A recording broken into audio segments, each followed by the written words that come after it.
É sempre uma alegria poder estar com vocês diretamente dos estúdios da ADC TV, a TV da Assembleia de Deus em Criciúma, desejando que a paz do Senhor Jesus os encontre muito bem aonde quer que vocês estejam nesse momento. Estamos encerrando o nosso terceiro trimestre do ano de 2020 da nossa querida EBD, aqui em Criciúma, Santa Catarina. A Assembleia de Deus se utilizou da revista do Discipulado, da qual chegamos agora na 13ª lição, com o título O Discípulo e a Prática do Discipulado. Queremos de todo o coração agradecer a todas as pessoas envolvidas que nos acompanharam nesse trimestre e que praticaram nas suas igrejas o evangelismo e o aparentamento dos professores para essa função primordial da igreja, que é levar pessoas ao conhecimento de Jesus através de um sistematizado ensino de lições que vão progredindo com os seus temas até que o nosso discípulo, melhor dizendo, possa ter dentro de si uma visão um pouco mais aberta, mais holística, mais contextual da Escritura Sagrada, da vida cristã e da vida congregacional com os demais membros da igreja local e também da igreja universal. Que Deus abençoe a todos vocês. Vamos agora para a nossa 13ª lição e vamos encerrar esse trimestre debaixo da bênção, da graça e do poder do eterno Deus a quem nós servimos com alegria em todos os dias da nossa vida. O título está aí, O Discípulo e a Prática do Discipulado. O nosso texto de ouro, ou texto áureo, Mateus 28:19, ide, portanto, e fazei discípulos de todas as nações. Ou seja, o Evangelho, ele é, além de autorizado por Deus, além de inspirado por Deus, ele é universal.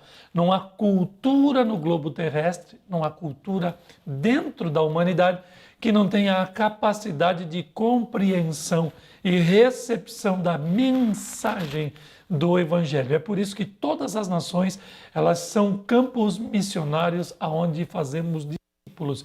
E estes discípulos, eles são confirmados através do batismo, batizando-os em nome do Pai, do Filho e do Espírito Santo, que é o ápice da revelação do Evangelho.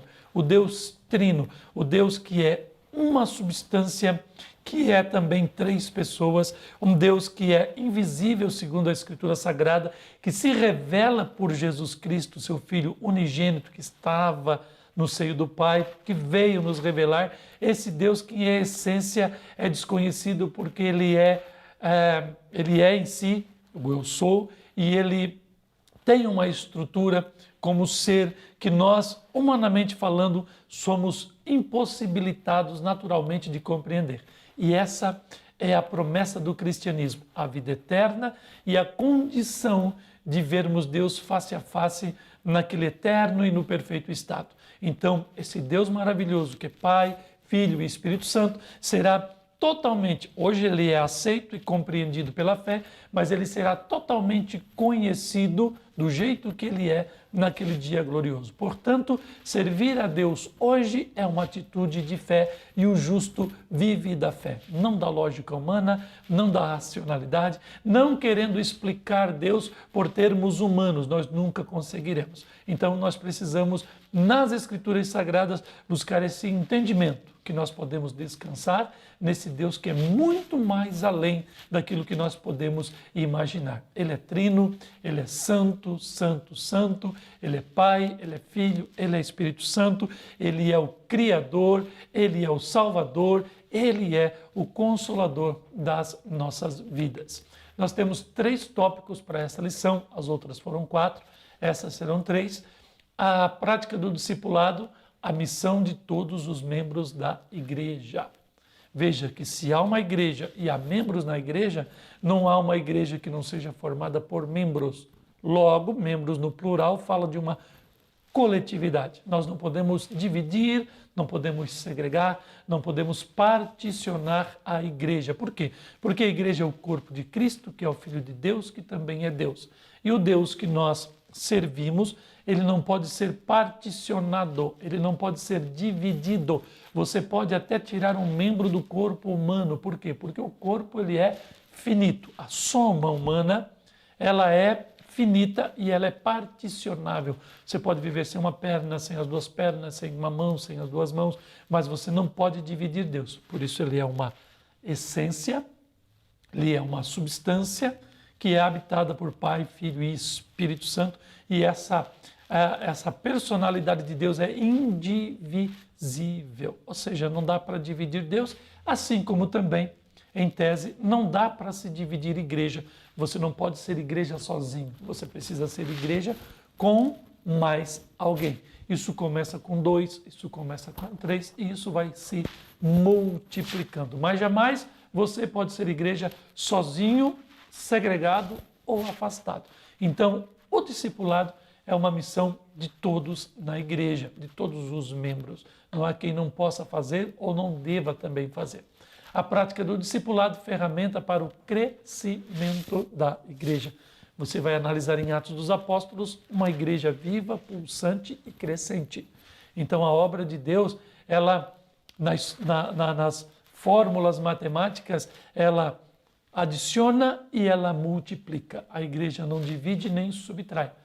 A igreja ela é viva e quando você olha num microscópio uma célula que acaba de ser fecundada, ela começa então a ter movimento, calor e crescimento, ela vai se multiplicando. Então você não consegue perceber vida quando o corpo está inerte, ele está informe, ele está deforme e ele está estático, ele não se multiplica, ele está frio também. Então a igreja precisa crescer porque ela é viva, então ela tem movimento, calor e ela tem crescimento. E aí no terceiro tópico dessa lição, a prática do discipulado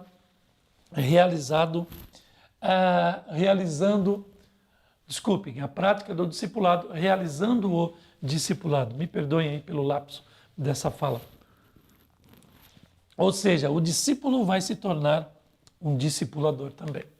Então, como introdução para essa lição, chegamos ao final desse ciclo de estudos e não poderíamos deixar de falar da prática do discipulado. Ou seja, como discípulos, Jesus espera que façamos outros discípulos para Ele, como diz 2 Timóteo 2:12. Até porque essa foi a principal finalidade de estudarmos as 12 lições anteriores.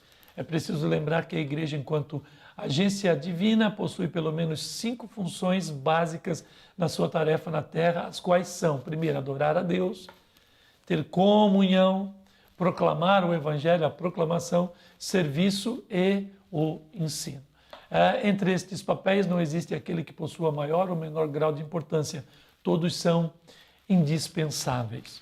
Então vamos para o nosso primeiro tópico, prática do discipulado, missão de todos os membros da igreja. Já expliquei a igreja como um corpo, como uma coletividade, como uma soma de indivíduos, de dons, de talentos, de potencialidades, ou seja, você vai agregando, somando todos esses fatores, você tem em tese um projeto divino que será invencível, imbatível, imparável. A igreja deve se mover nessa dinâmica de avivamento. E nós temos aqui no primeiro subtópico, pediatria espiritual na incumbência do discipulado. Aqui eu quero parar para dar um testemunho para vocês que nos acompanham.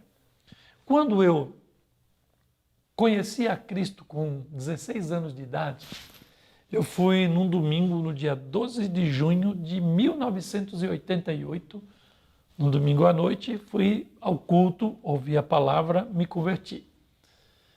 Eu tinha, anterior a esse dia, uma amizade muito especial com 2 jovens que para mim eram como irmãos e são queridos até hoje. Porém, eles não ouviram a voz, os chamando para o evangelho, não aceitaram o chamamento, a pregação, e então eles não tiveram a mesma concepção de cristianismo que eu tive. Portanto, era consequente e natural que aquela amizade não acabasse, mas arrefecesse. Por quê? Porque agora eu estava frequentando um outro universo, que era a Igreja de Deus, com interesses diferentes, o reino de Deus, a sua justiça, e não mais aquela vida de danceterias, aquela vida de, enfim, aquela vida secularizada, mundana e etc. Mas o conhecimento do reino de Deus, daquela vida pós-conversão. Aquilo estava muito ainda informe diante de mim. Então, durante a semana, a gente está com aquelas velhas amizades, e no próximo domingo, o que acontece? Eu estou lá com as velhas amizades, conversando tal, e já planejando coisas que não era ir ao culto. E no domingo à tarde, o líder de jovens daquela congregação onde eu aceitei Jesus, ele ficou interessado por aquele moço que tinha aceitado Jesus no domingo passado, e aí então ele foi à procura de saber quem eu era, descobriu a minha casa, minha mãe disse, ele está lá com os amigos dele em tal lugar.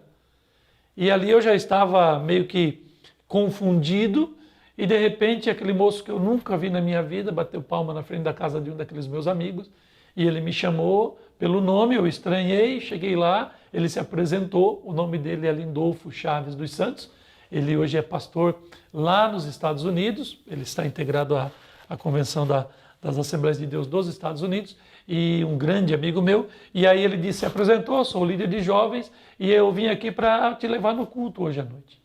Então eu digo que no 12 de junho eu me converti, no 19 de junho eu fui salvo mais uma vez. Por quê? Porque alguém com espírito voluntário lembrou-se daquele novo convertido e foi atrás para saber como ele estava.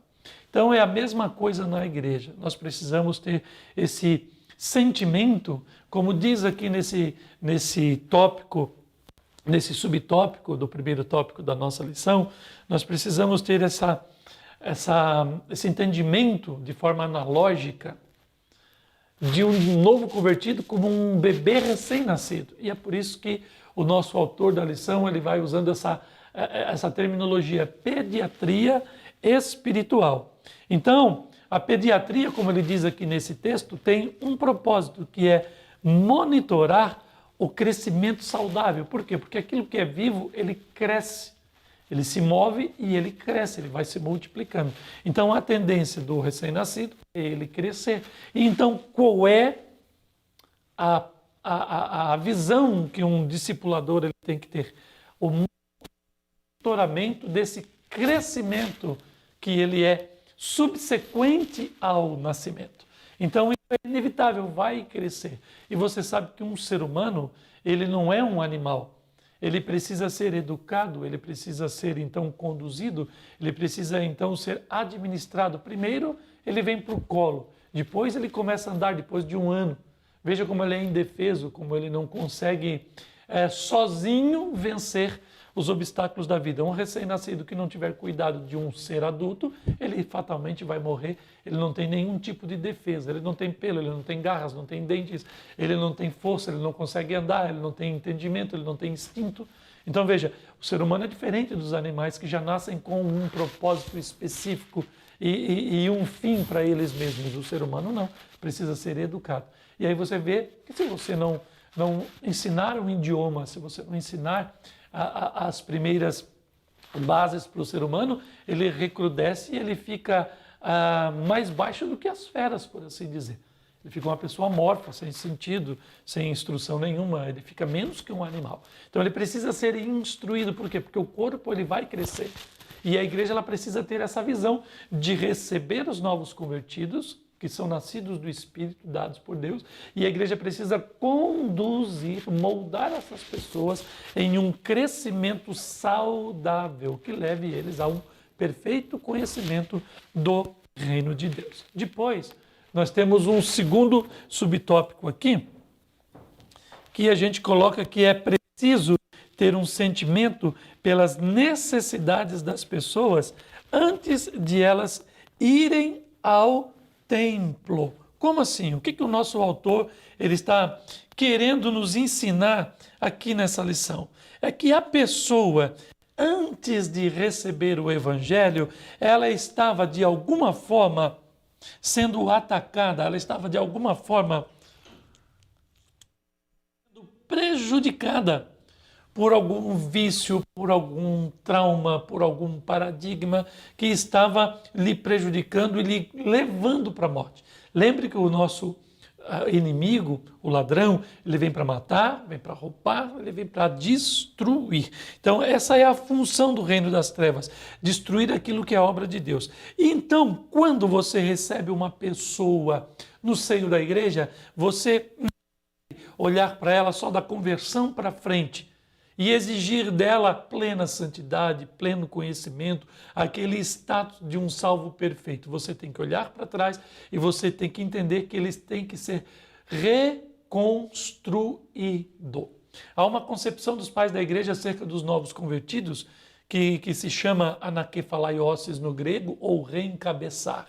Ou seja, uma reestruturação da vida da pessoa. Cristo, como cabeça do corpo, que é a igreja, ele nos dá as normas, ele nos dita as normas, ele nos diz a direção a ser tomada, ele nos dá o ensinamento. Assim também essas pessoas, elas têm necessidades que precisam ser curadas no seio da igreja. E aqui nós não estamos falando de indução, de hipnose, regressões, não estamos falando desses tratamentos paralelos que as pessoas no mundo têm, não. É cuidado mesmo, é uma mentoria sábia, é trabalhar as feridas da alma, provocar no novo convertido a necessidade do perdão, de perdoar e de ser perdoado, ou de perdoar-se e perdoar pessoas. Enfim, curar a pessoa de todas as suas necessidades. Então, quando nós temos uma visão maior acerca dessa necessidade, o nosso discipulado será eficaz. Nós temos aqui o exercício da integração e acolhimento na tarefa do discipulado. Então, aqui o nosso autor ele vai falando dessa ação na igreja. Vai colocando aqui alguns pontos que nós podemos observar, e aqui eu tenho que parar para chamar a atenção de vocês. Ó. Quando uma pessoa que não é membro da igreja, ela está nos visitando, principalmente pela primeira vez, a gente tem que evitar certos cochichos. No culto a gente já não deve ter conversas paralelas. Quem dirá está falando alguma coisa em cochicho sobre a pessoa que chegou ali. Porque geralmente a pessoa vem com uma aparência muito diversa da nossa, ela já vem toda se recriminando por estar num ambiente que não é dela, toda insegura.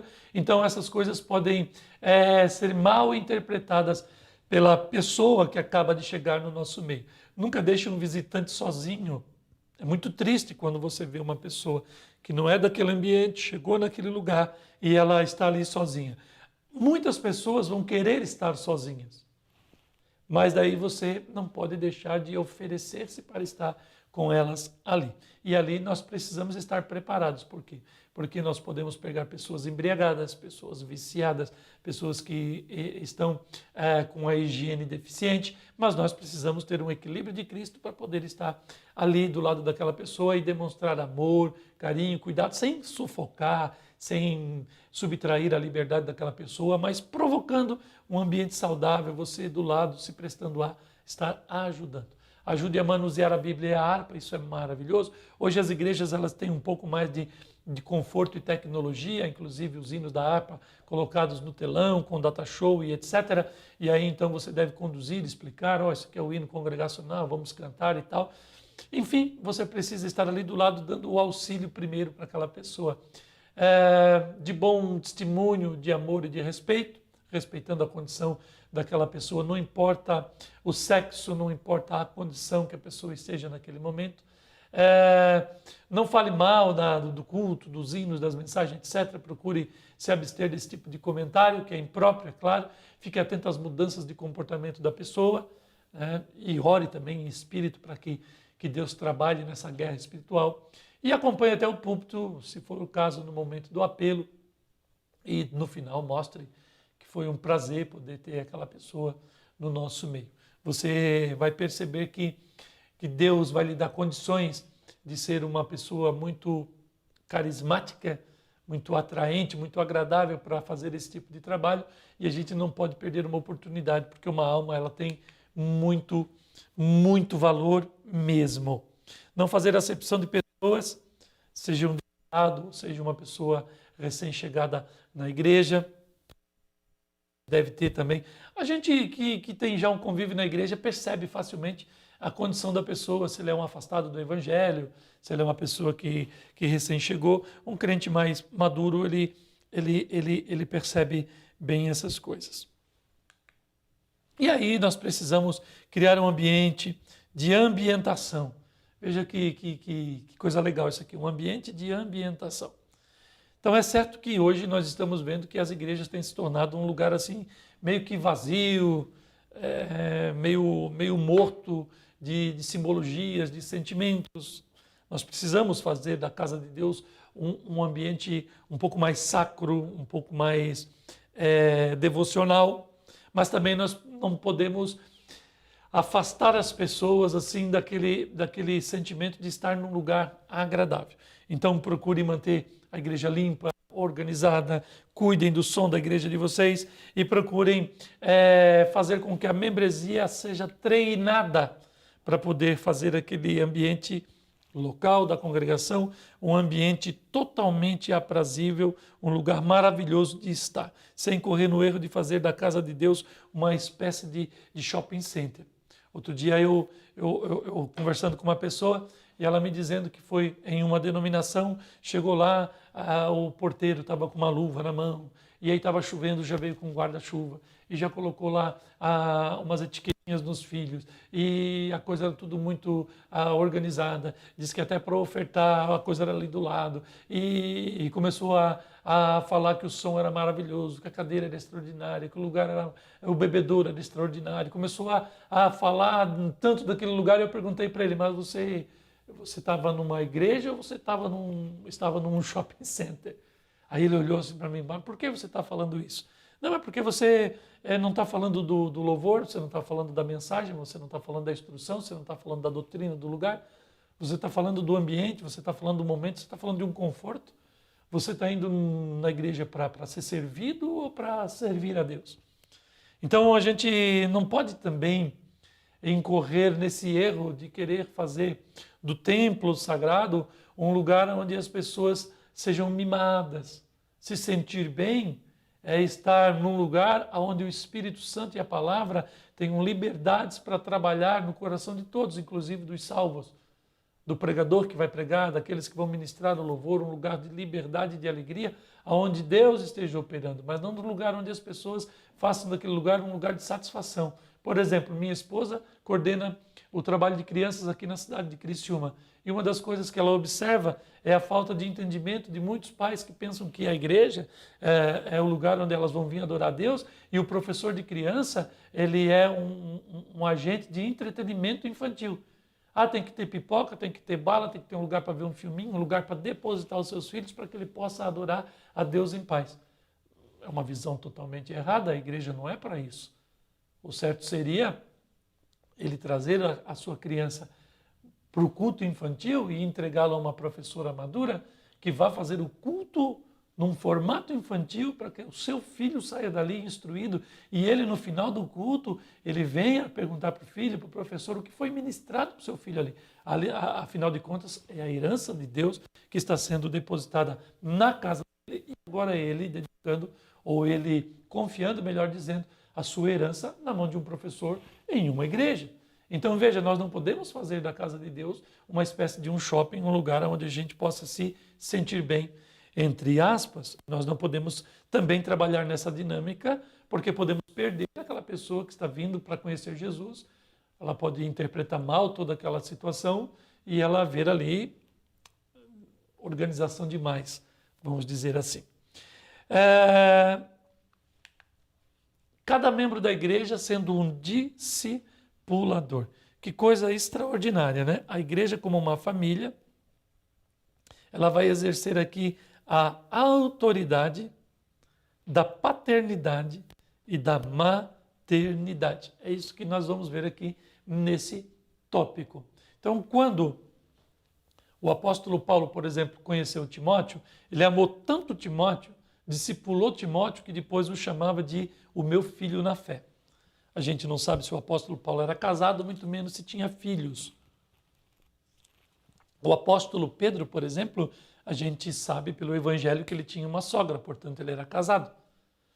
Mas a gente não ouve nos evangelhos e no Novo Testamento se falar que Pedro tinha filhos, mas ele chamava João Marcos, que escreveu o evangelho, de o seu filho. Então, ou seja, são filhos espirituais, filhos ministeriais. E nós precisamos ter como crentes maduros a autoridade de Deus, para que o novo convertido veja em nós a maturidade suficiente para exercermos essa autoridade de mulher de Deus, de homem de Deus, de mãe espiritual, de pai espiritual. Isso não fala de um domínio sobre a vida da pessoa de todas as áreas, não, mas de alguém que vai conduzir a pessoa, não só como um professor, um pedagogo, ou um aio, né, no grego, mas como alguém que realmente tem a confiança daquele que está sendo discipulado. E aqui nós temos a 1 Timóteo, 1 Tessalonicenses 2:11, que eu queria ler com vocês aqui. 1 Tessalonicenses 2:11. Assim como bem diz, de que modo vos exortávamos e consolávamos a cada um de vocês, como o Pai a seus filhos. E aqui fica muito claro. Eu falei em uma outra lição que parakalã é o verbo do substantivo paráclito. Então, o paráclito é o consolador, parakalã, então seria o verbo ou a ação daquele que consola. Então, exortar é você chamar a atenção para a pessoa continuar, seguir em frente, não desistir. Como, por exemplo, um personal training, quando a pessoa está fazendo um treinamento um pouco forte, ela vai passar de nível, então ela tem que adquirir uma nova postura, empreender novos esforços, ela pode, em algum momento, tentar desistir ou estagnar no nível que ela está. Aí vem aquele profissional e te eleva na sua condição, te coloca em um outro patamar e te instrui a ficar em um degrau mais alto. Isto é exortar. E o consolar é estar presente, é ser fidedigno, é ser consolador no último grau, ou seja, quando a pessoa realmente ela passa por dificuldades, ela precisa de um companheiro, passando por alguma prova, uma enfermidade, um desemprego, uma batalha espiritual, ela precisa de um companheiro de oração, precisa de alguém que esteja do lado dela, sofrendo junto com ela. Consolar é isso, não é ir lá e com a vara do condão e resolver os problemas como num passe de mágica, mas é estar presente. Você ora, Jesus ainda não cura, mas você está ali com a pessoa enquanto ela está sofrendo dores de enfermidade. Você ora, o emprego não abre, você está ali do lado com ela, você está orando, continuando firme até que a porta se abra. Isso é estar consolando. Às vezes nós queremos resumir a vida cristã em um ato milagroso. A gente ora, o problema acaba por ali, o discipulado não continua, a interação não continua. Aquele elo, aquela ligação, aquela comunhão, ela acaba por ali no milagre. Jesus fez um milagre, que bom, agora seguimos para outra. Não. São oportunidades que Deus dá para nós desenvolvermos a empatia e a nossa comunhão. Por isso que Paulo está dizendo aqui, eu exortei muito vocês, ensinei, e a exortação tem a ver com instrução, alguém mais sábio que conhece o caminho, está num grau superior, está chamando a pessoa a subir aquele grau. É um incentivo constante e na hora do consolo também. Está presente com a pessoa, está ali com ela, e isso não é derrota, mas é um momento que a pessoa está vivendo que Deus permite para que ela se estreite cada vez mais. A cada um de vós, então Paulo, quando pregou em Tessalônica, ele ganhou cada uma daquelas almas, exortou cada uma daquelas almas e consolava cada uma daquelas almas como um pai consola os filhos. Veja que o pai, ele é pai até o fim da sua vida. Ele vai cumprir a sua missão até o dia de ele partir da... Assim é o discipulador, ele tem que cuidar sempre dos seus amados. Eu tenho pessoas que fazem parte da minha vida que eu jamais vou esquecer. Hoje eu sou um pastor, hoje eu sou um pregador, um ensinador, hoje a gente conduz rebanho, hoje a gente trabalha na obra de Deus, mas quando a gente se... inclusive com pessoas que não tiveram ministério, mas que tiveram uma importante participação na nossa vida, a gente porta elas como que nossos pais, mães espirituais, pessoas que contribuíram para que a gente pudesse estar aonde estar hoje. E é disso que nós estamos falando, de um discipulado que continue. Isso é autoridade de pai para filho. Então a gente vai continuando aqui. A prática do discipulado, ferramenta para o crescimento da igreja. O instrumento do discipulado. Vamos ver aqui. Nesse ponto da nossa lição, a gente vai entender que o discipulado não é um curso bíblico apenas. Não é apenas um curso bíblico, ou uma orientação para a integração na igreja local. Nós não podemos... O que o nosso autor está querendo nos ensinar aqui, professor? Que a gente não pode fazer do discipulado um currículo. Essa lição que a gente propõe, esses temas que nós colocamos diante do nosso discipulado, do nosso discípulo, melhor dizendo, são temas que são próprios, que são inevitáveis, que devem ser tocados, que devem ser contemplados, que devem ser meditados. Mas o discipulado, como nós falamos na autoridade de pai e mãe, é uma coisa para a vida inteira. É uma condução espiritual, é quase que uma mentoria. Então a gente não pode olhar para o discipulado como um curso apenas, como uma orientação da igreja, porque então isso aqui pode nos levar até a uma questão de regra e pode nos levar até uma questão de um peso, né? Algo que vai até nos prejudicar. Sou obrigado a fazer isso porque temos que passar por esse currículo, porque senão não vai dar certo isso, isso, aquilo. Não é assim. Isso aqui é uma ferramenta, estas lições são uma ferramenta para que o discipulado que já é natural, que depende de carisma, que depende de empatia, de ambientação ao templo, à congregação, à membresia da igreja, ele então se aprofunde em temas específicos, mas o discipulado ele vai muito além disso. O discipulado é um caminho também para os convertidos. E é aqui que a gente precisa ter uma visão muito eficiente, eficaz do reino de Deus. Você tem que perceber os frutos de um novo nascimento, uma mudança, a conversão, o interesse da pessoa, porque senão a gente vai ministrar o discipulado de uma forma técnica, como eu falei aqui no slide passado, como um curso, como ali uma ementa de um curso, e vou levar assim de forma racional o discipulado, eu vou então ensinar a pessoa e depois eu vou dizer, ela fez o curso e está apta ao batismo, mas não é assim.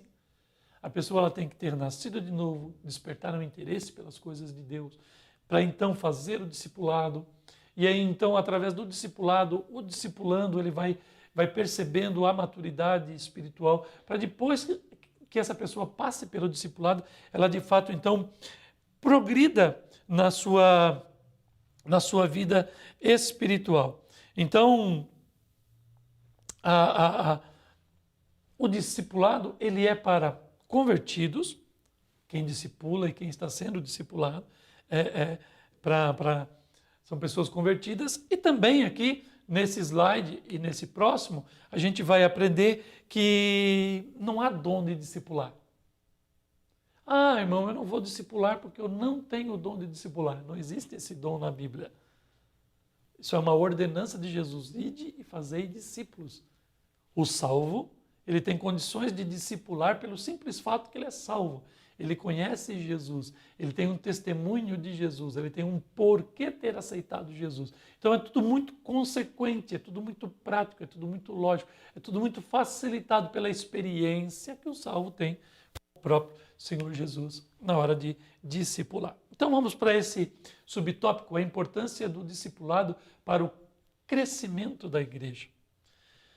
Esse tema crescimento de igreja não pode causar uma neurose na gente. Ah, a igreja tem que crescer, por que não está crescendo? Eu preciso montar uma estratégia de crescimento da igreja. A igreja não é uma empresa.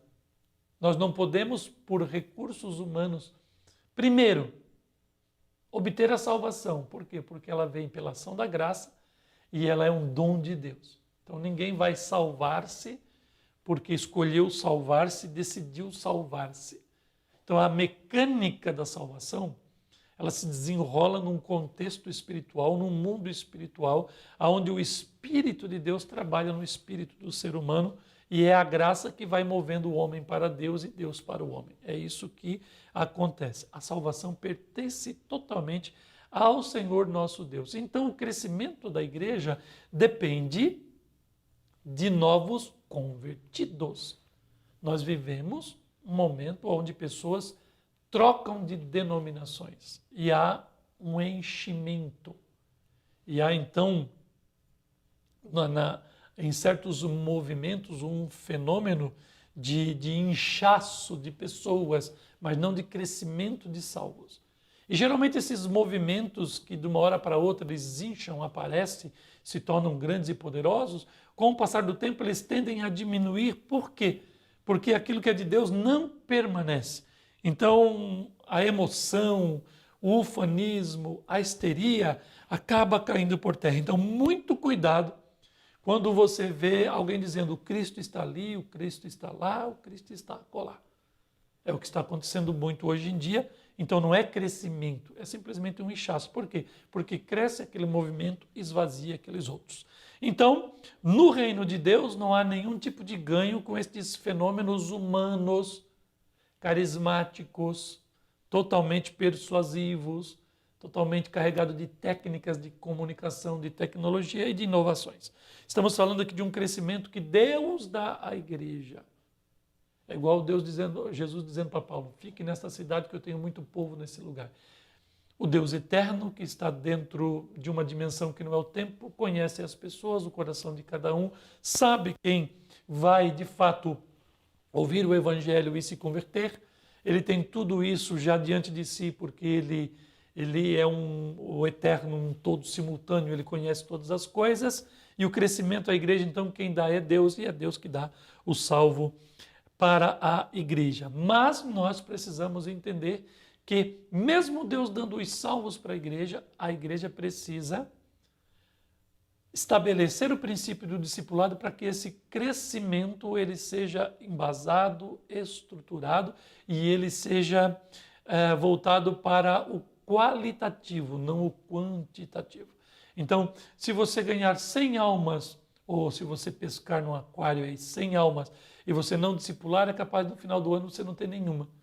Se você trabalhar no temor de Deus, de uma forma organizada, com bons princípios, com uma boa organização, uma igreja zelosa, uma igreja maravilhosa, você pode ganhar não 100, mas 10 pessoas para Cristo e com um bom discipulado você conseguir formar 10 discípulos que depois te dê mais 10 discípulos e assim por diante. É esse o crescimento saudável que precisamos buscar na presença do eterno Deus. Um modo de ser igreja, não uma inovação. É disso que nós estamos falando aqui nesse slide. A importância do discipulado para o crescimento da igreja, não como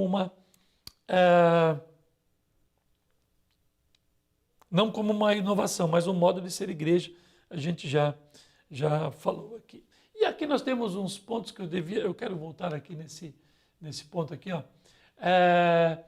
Uma igreja que cresce, ela proporciona integração. Então é uma igreja que ela tem muita dinâmica, tem muitas atividades, ela vai pegando as pessoas e vai colocando ela em postos certos, e essa pessoa ela vai se relacionando bem, ela vai tendo comunhão com as pessoas, e ela vai conhecendo os ministérios da igreja e vai manuseando a palavra de Deus. Depois aqui no B, ó, proporcionar certeza de salvação, consolidar as ordenanças do Senhor, que são batismo e santa ceia. No A ali eu esqueci de falar também, nós pentecostais ensinar o valor do batismo com o Espírito Santo, que é algo que é para os salvos, né? Deixa eu olhar aqui, proporcionar certeza salvífica, promover ensino das doutrinas bíblicas, que isso é uma lei do discipulado, algo que a Assembleia de Deus, através da CGADB, agora nos providenciou aquele credo da Assembleia de Deus.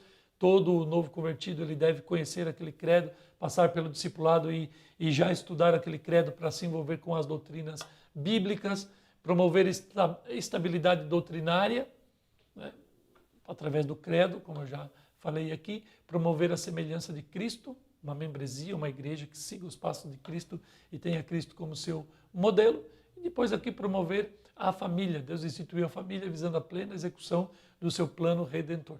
Essa é uma diferença que nós temos falando em Assembleia de Deus, porque quando recebemos os novos convertidos, temos aqueles casais que chegam na nossa igreja, que eles estão amaziados, que eles estão vivendo uma vida de casados, mas documentalmente não estão.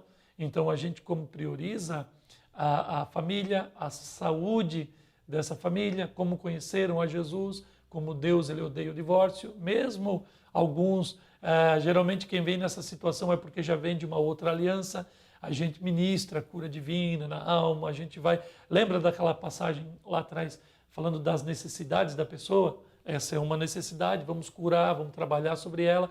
E aí, então, o problema sendo resolvido na sua base, na sua origem, os efeitos eles vão morrer e essa pessoa vai, então, essas pessoas irão casar, vão dar valor para a família e vão compreender como nós enxergamos a questão do matrimônio como algo vital para a saúde da igreja, do reino de Deus, da casa do Senhor. E aí, então, vamos resolvendo esses problemas, mas uma pessoa tem que ter... A pessoa só consegue chegar a esse nível de entendimento se ela for bem ensinada, discipulada e etc. O papel da igreja no mecanismo do discipulado. A igreja, como diz aqui nesse tópico da nossa lição, ela deve ser um ambiente de atração para Cristo. Então, uma igreja madura, crentes que conhecem o Senhor Jesus, todos eles trabalham pelo reino de Deus e ninguém trabalha para si. Igreja não é um lugar para se fazer fama, para se obter reconhecimento, para exigir algum benefício em causa própria. A glória sempre será do Cordeiro. A glória, ela é sempre para Deus. E tudo que nós fazemos, nós temos que fazer para a glória do Senhor, sempre tentando agradar a Deus. Uma igreja que entra nesse nível, como diz Paulo aos Filipenses, tudo que a gente faz tem que fazer para que seja para a glória do Senhor. Uma igreja que anda nesse nível, ela é aceita por Deus. A glória de Deus está ali e aí as pessoas vão se ambientando a Cristo porque a igreja promove a presença de dentro dela. Terceiro tópico da nossa lição, realizando o discipulado. Agora, o discípulo vai se tornar um discipulador. O objetivo é que o discípulo seja também um discipulador. É disso que nós estamos falando aqui. Então, se você quer saber se o teu discipulado ele foi eficaz ou não, porque eficiente é saber usar ferramentas. Eficaz é usar as ferramentas e atingir objetivos claros e específicos. E o objetivo do discipulado é não tornar o discípulo salvo. Ele já está salvo porque esta obra é Deus quem faz. Mas o objetivo do discipulado é, primeiro, firmar o discípulo em Cristo Jesus, nas doutrinas bíblicas da cristandade, que já estão pacificadas nesse período bimilenial do cristianismo, e fazer ele tornar-se um discípulo e ter dentro do seu coração não essa meta como uma imposição, mas como algo espontâneo, de ele também querer ensinar Cristo para as outras pessoas. Aqui nós temos uma lista que nós podemos observar que o nosso autor coloca, enfatizando os benefícios que o discipulado trará para ele e para a sua família. Já discipulei várias pessoas e como a gente percebe que o discipulado, quando é bem feito, ele afeta toda a casa. Por quê? Porque você vai estar ali discipulando um pai de família, uma mãe de família. Geralmente o cônjuge que não aceitou Jesus está ali observando, vem junto, começa a entender a palavra de Deus. A fé vem pelo ouvir e do ouvir a palavra de Deus. Os filhos que veem seus pais se interessando pela palavra de Deus são levados pelo exemplo, porque não somos animais, né? Nós não somos guiados pelos instintos, nós somos ensináveis e durante a nossa infância, adolescência e juventude estamos sendo formados para a vida adulta. Então, ele já conhece a Jesus também, toda a família vai sendo abençoada. Fazendo uma boa propaganda do material. Então, a lição do discipulado ela deve ser promovida, deve ser trabalhada, ali nós temos as lições, nós temos as perguntas, nós temos as respostas, isso tudo tem que ser muito conferido, os temas têm que ser muito bem trabalhados. Nós não podemos nos perder ali na hora do discipulado de ficar falando de coisas paralelas, mesmo que sejam até espirituais, mas não se focar na lição. Tanto que a lição existe para quê? Para que a gente não se perca em nuvens, para que a gente foque os assuntos, para que a gente seja um pouco pragmático e a gente traga um pouco de soluções para as dúvidas do nosso discípulo. falando como serão muito prazerosos e edificantes esses encontros. Então, o discípulo, ele foi discipulado dentro de um ambiente maravilhoso, dentro de um ambiente cheio de graça de Deus. Esse ambiente tem que ser promovido assim, e para que isso aconteça, muita oração, jejum, santificação e muita visão espiritual, né? Repreendendo todo tipo de ingerência do inimigo naquele ambiente. Porque também há aquelas pessoas que se perdem no discipulado, querendo fazer um ambiente bacana, aquilo ali acaba virando um convescote, né? É chazinho, é cafezinho, é bolacha, assuntos paralelos, notícias, redes sociais e tal, e você se perde, não é? Temos que concentrar. Nós estamos falando de um bom ambiente, mas voltado para o ensinamento da palavra de Deus, identificando e sanando as necessidades da pessoa e apresentando o discipulado como uma solução. Após a pessoa concordar em iniciar o curso, ela é entregue o material explicando o funcionamento básico de cada encontro e segue-se o roteiro. Tem aqui uma outra lista também, a saudação e socialização, construindo um vínculo de amizade. A gente precisa perder a timidez para que a gente não perca a batalha já no primeiro aperto de mão. Precisamos, na hora do discipulado, abrir o discipulado com oração. Pelo menos um louvor, né? Porque o louvor ele ajuda a pessoa, como diz ali no a se ambientar naquele ambiente maravilhoso. E há louvores que são muito conhecidos hoje em dia. E hoje, com tecnologia, você pega um celular, você pega ali um hino e você coloca o hino para ser ouvido, e aquilo tem esses hinos fáceis que são chicletes que grudam na mente, né? Aí, principalmente os corinhos, e você já tem ali um material para louvar a Deus e já ser conhecido. Então, só assim você vai iniciar o estudo. Veja, há toda uma introdução para que você entre com o conteúdo da palavra de Deus e esse conteúdo não se perca. Uso de testemunho pessoal e experiências, que é o grande facilitador, né, para você ser um discipulando. Tirar todas as dúvidas da pessoa. Eu, por exemplo, uma vez eu estava dando um discipulado e aí lá, acho que já estávamos quase que de 3/4 da lição para frente, quase no fim da lição. Aí então o meu discípulo, ele abriu uma situação que ele foi criado, ele já era uma pessoa de uns 50 anos de idade, que ele foi criado em uma casa que a mãe dele praticava cultos, esses cultos obscuros, né? Esses cultos místicos, cheios de ritualísticas e sacrifícios e tal. E a mãe dele tinha perdido uma criança do sexo feminino, e quando ele nasceu, depois da morte dessa criança, da irmã dele, a mãe criou ele sempre com roupas de menina, chamando ele pelo nome da menina que tinha morrido. Então ele criou-se com aquele trauma todo, e quando ia para a escola, colocava roupa de menino, mas quando chegava em casa, vivia meio que preso dentro de casa, sendo tratado como uma menina e tal. E aí então ele me contou aquela história, como ele conseguiu vencer aquela situação, como ele conseguiu casar, aquilo não interferiu na vida dele, como ele já era avô de neto, e agora ele conhecendo Jesus, ele estava dando glória a Deus de todos os livramentos que Jesus tinha permitido antes dele conhecer ao Senhor Jesus como salvo, e agora, mais ainda, depois de ter conhecido Jesus, na sua experiência de conversão. Então, olha que coisa extraordinária, olha quantas necessidades que você vai se deparar. Então, no discipulado, você vai interceder por essas pessoas, né? Você vai ter dúvidas, claro, e você vai interceder pelas pessoas, como diz ali, para que essas pessoas elas sejam livres desses males, e você também, além de um conteúdo teórico, você ministre espiritualmente sobre as pessoas a libertação, a bondade de Deus sobre suas vidas e a glória de Deus ali.